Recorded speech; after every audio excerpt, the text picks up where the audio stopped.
Major साहब, आपको अगर याद हो तो जनरल परवेज मुशर्रफ ने भी एक टाइम पे ये कहा था कि मसूद अजहर और साथ साथ हाफिज सईद ये सब जो है हमारे हीरो हैं। उन्होंने ये अल्फाज इस्तेमाल किए थे। तो आपके ख्याल से अब इस वक्त क्या अमेरिका को या किसी को समझ नहीं आ रही कि जिनको हम हीरो मानते हैं, पाकिस्तान के लोग भी बहुत से ऐसे हैं, पब्लिक में से भी जो हीरो मानते हैं इनको, उनको ये दे देंगे बड़ी आसानी से कि हाँ जी ठीक है, आपने क्योंकि टेररिस्ट डिक्लेयर किया हुआ है जिसको हमने कभी माना ही नहीं, रिजेक्ट कर दिया था, बल्कि चाइना ने तो बड़ा साथ दिया था इस सब चीजों में पाकिस्तान का। आरजू, ऐसा है, अमेरिका को नहीं चाहिए।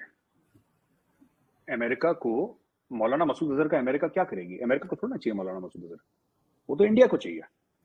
अमेरिका को ये पता है कि देखिए, बात यह है कि अगर वो इंडिया को कर सकते हैं, अगर वो इंडिया को हैंडओवर कर देते हैं, ठीक है, इंडिया को आपने हाफिज सईद, दाऊद इब्राहिम, मौलाना मसूद अजहर हैंडओवर कर दिया, आरजू जी 2 घंटे के अंदर ये लोग गाना गाना शुरू कर देंगे, तीनों के तीनों, और बता देंगे पूरा चिट्ठा पर्चा कि हाँ हम उस आर्मी चीफ से मिले थे, वहां से इतने पैसे आए थे, ये हमारा पासवर्ड है, यहाँ पे देखो पूरी डिटेल्स। तो पाकिस्तानी डीप स्टेट पूरा एक्सपोज हो जाएगा। तो पाकिस्तान कभी हैंडओवर नहीं करेगा। अमेरिका इनको इसलिए नहीं लेना चाहता क्योंकि इन्होंने अमेरिका को कभी टारगेट नहीं करा। ना दाऊद ने अमेरिका को टारगेट करा है, उसने भी इंडिया को टारगेट करा था, खासतौर से 1993 बॉम्ब ब्लास्ट जो सबसे बड़ा टारगेट था। लश्कर तैयबा, हाफिज सईद वाला, जैश मोहम्मद, मौलाना मसूद अजहर, ये जो 3-4 लोग हैं, मैं अभी हिजबुल मुजाहिदीन वाले जो हैं सैयद सलाउद्दीन, मैं उनका नाम नहीं लेना चाह रहा और मैं और बाकियों की बात नहीं कर रहा, हैं कई सारे, मैं 3 चीफ लोगों की बात कर रहा हूं जो मुख्यतः लोग हैं वहां पे। तो अब जो ये अमेरिका क्या करेगा इनको लेकर? जब तक अमेरिका को पता है कि ये पाकिस्तान में है और पाकिस्तान को ये पता है कि अमेरिका को पता है कि पाकिस्तान में है या पाकिस्तान के कंट्रोल में अफगानिस्तान में, तो अमेरिका गर्दन पकड़ सकता है ना पाकिस्तान की। आप एक बात बताइए, अगर पाकिस्तान कल कहता है कि ठीक है दाऊद इब्राहिम मर गया, ये उसकी लाश देख लो, मसूद अजहर मर गया, ये इसकी लाश देख लो, और हाफिज सईद मर गया, इसकी लाश देख लो, तो अमेरिका फिर कौन सी चाबी लगाएगा इनको? तो साफ हो गया ना मामला। आपने अपना टेररिज्म का जो ज्यादातर नेटवर्क है आपने खत्म कर दिया। अमेरिका को तो चाबी लगा। अमेरिका ने 450 मिलियन, मुझे काफी इंडियंस ने बोला कि नहीं अमेरिका ने इसलिए दिया है क्योंकि इंडिया के खिलाफ यूज नहीं करेगा। आपकी भी पिछली शो में आपने ये बात बोली थी कि इंडिया के लिए है ही नहीं है, इंडिया के लिए है ही नहीं है। ये जो F-16 वाला मामला है, अमेरिका के वो प्राइस करके कुछ मैंने ट्वीट करा, उसमें मैं नाम भूल गया, स्पोक्स पर्सन ने साफ तौर से कहा है कि these we have given for anti terrorism operation. आप काम पे लगिए, वही डू मोर, पुरानी चीज, डू मोर। आपको चाहिए, अगर आपको नहीं चाहिए तो ठीक है, हम इसको विड्रॉ कर लेते हैं। विड्रॉ करेंगे तो आपका half of your air fleet will come down, आपका खत्म हो जाएगी एयरफोर्स, उड़ ही नहीं सकती। 40 साल पुरानी टेक्नोलॉजी आपकी, without maintenance it can not fly. आपको लगता है अगर ये मसूद अजहर की लाश दिखा दें जी हमने इसको मार दिया, या हाफिज सईद को दिखा दें, या किसी इवन जवारी को भी अगर दिखाया है, तो जो उनकी एक्टिविटीज थी या जो इनकी एक्टिविटीज हैं टेररिज्म को लेकर, जिस तरह की ये हरकतें करते रहे, क्या वो रुक जाएंगी? सिर्फ इनके हेड्स को अगर मार दिया जाए, ये तो बहुत तादाद में इन्होंने तब टीम बना ली होगी ना अपनी। देखिए बात ये होती है कि फिगर से लोग जाने जाते हैं। जैसे लश्कर तैयबा में हम जानते हैं हाफिज सईद, अब किसी भी हिंदुस्तानी से पूछ लीजिए, सबको हाफिज सईद का नाम पता है। हाफिज सईद का नंबर 2 कौन है किसी को नहीं पता। हो सकता है मुझे पता हो, आपको पता हो, क्योंकि हम लोग पढ़ते हैं इसके बारे में, लेकिन लोगों को नहीं पता है। People identify a terror outfit by its head. Al Qaeda Osama bin Laden, Ayman al Zawahiri, ठीक है, ये एक मतलब हमारे दिमाग में ऐसी बात होती है, तो उससे बहुत फर्क पड़ता है, क्योंकि ये पर्सनैलिटी रन आउटफिट्स होती हैं ज्यादातर टेरर आउटफिट्स। और टेरर आउटफिट्स में ये भी देखा, अब देखिए अलकायदा में जब से ओसामा बिन लादेन को मारा, अलकायदा बिल्कुल हाफ से भी हाफ हो गई, उसकी इफेक्टिवनेस कम हो गई, ठीक है ना। इस्लामिक स्टेट को देख लीजिए, इस्लामिक स्टेट्स के 3-4 ऊपर वालों को खत्म करा, वो खत्म हो गई। तहरीक तालिबान पाकिस्तान नहीं खत्म हुई, उनके 3-4 लोगों को ड्रोन स्ट्राइक में उड़ा दिया था ऊपर वाले, जो ये इनके जो कबीले वाले हैं, जो टॉप इनके बॉसेस थे, उनको अमेरिका ने ड्रोन स्ट्राइक से उड़ा दिया। तहरीक तालिबान पाकिस्तान क्यों नहीं गए? क्योंकि तहरीक तालिबान पाकिस्तान अपने घर में ऑपरेट कर रही है। Tehrik Taliban Pakistan is operating inside Pakistan, जो कि उसका घर है, वो पाकिस्तानी तो है, वो सब पश्तून है, देवबंदी है वो लोग, वो वहां पे ऑपरेट कर रहे हैं। अलकायदा चाहती है कहीं और ऑपरेट करे, मल्टीनेशनल ऑपरेशंस आप नहीं कर सकते ऐसे। इस्लामिक स्टेट चाहती है मल्टीनेशनल ऑपरेशंस करे, आप नहीं कर सकते ऐसे। जो अफगान तालिबान है वो क्यों स्ट्रांग है? अफगान तालिबान कहती है कि हमें अफगानिस्तान से बाहर कोई मतलब नहीं है, अमेरिका जो करे हमें कोई लेना देना नहीं है। तालिबान ने कभी किसी को बाहर जाकर अटैक नहीं करा, उनके सारे अटैक या तो पाकिस्तान में होते हैं, अफगानिस्तान में होते हैं, इसके अलावा उन्होंने तीसरे मुल्क पर कभी अटैक ही नहीं करा। They are not interested.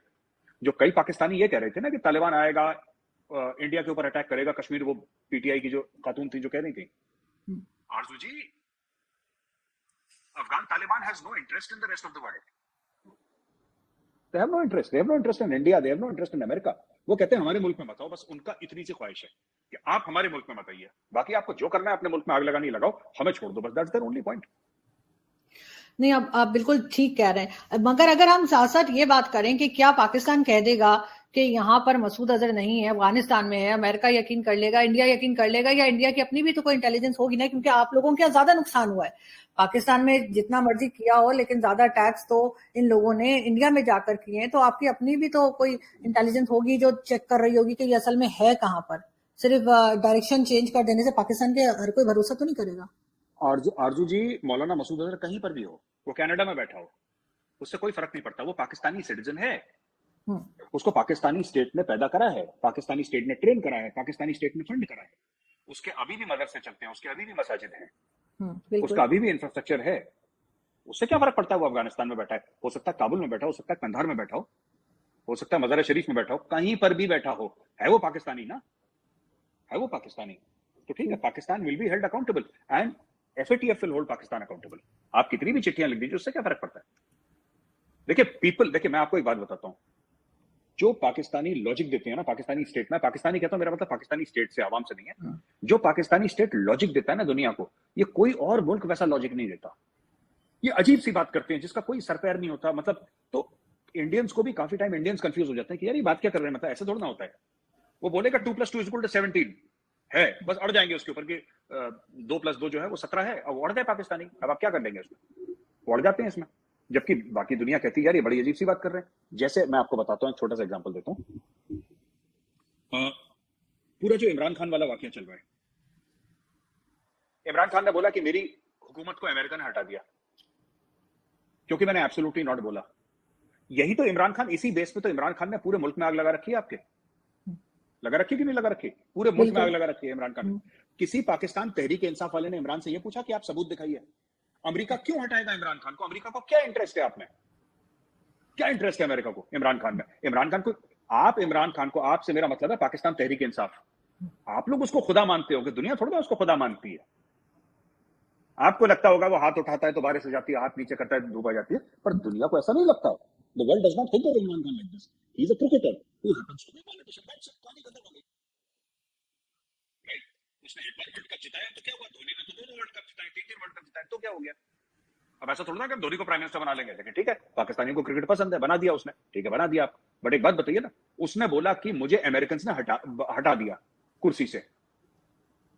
Imran Khan कभी कोर्ट ऑफ लॉ में प्रूव कर ही नहीं सकता कि अमेरिका का इंटरफेरेंस हुआ था, पर उसने झूठ बोल दिया, उसने अपने खुद के बंदे की लिखी हुई कागज दिखा दिया, पाकिस्तानी कौन उसके पीछे चल गई। ये पूरा देखिए ना, ये पाकिस्तान में लगातार होता चला रहा है। आपका जो इतिहास है, आपकी जो तारीख है, और जो चीज भरी पड़ी है इन सब चीजों से, भरी पड़ी है। मैं आपको 10 एग्जाम्पल अभी दे सकता हूं जहां पे लोगों से साफ झूठ बोला है कि ऐसा, आपको पता है ना, बड़ा फेमस चीज मैं टेलीविजन पर कई बार बता चुका हूं, 16 दिसंबर को जब सरेंडर हुआ था 1971 में, ढाका में सरेंडर हुआ था, उसके एक दिन पहले डॉन न्यूज ने छापा था, we are close to victory, हम जीतने वाले हैं, जीत की नहज पे, हम जीत की नहज पे खड़े हैं। जबकि 15 तारीख को सारी डिसीजन मेकिंग हो गई थी कि we are going to surrender tomorrow, कल हम पोस्ट लंच करेंगे, लंच के बाद हम जाकर सरेंडर के डॉक्यूमेंट साइन कर देंगे, जनरल अरोड़ा इधर होंगे और जनरल न्यासी इधर होंगे और ये आपस में साइन कर देंगे, ये स्टोरी हो गई थी। लेकिन पाकिस्तान ने बोल दिया हम बस जीत की कगार पे खड़े, बस कल जीतने वाले हैं, काफिरों की गर्दन काट देंगे। उन्होंने सब लोग वहां पे खुशियां मना रहे थे, अचानक अगले दिन। तो ऐसी दसियों चीजें जहां पे झूठ बोला गया पब्लिक से, ये मसूद अजहर का वही केस है।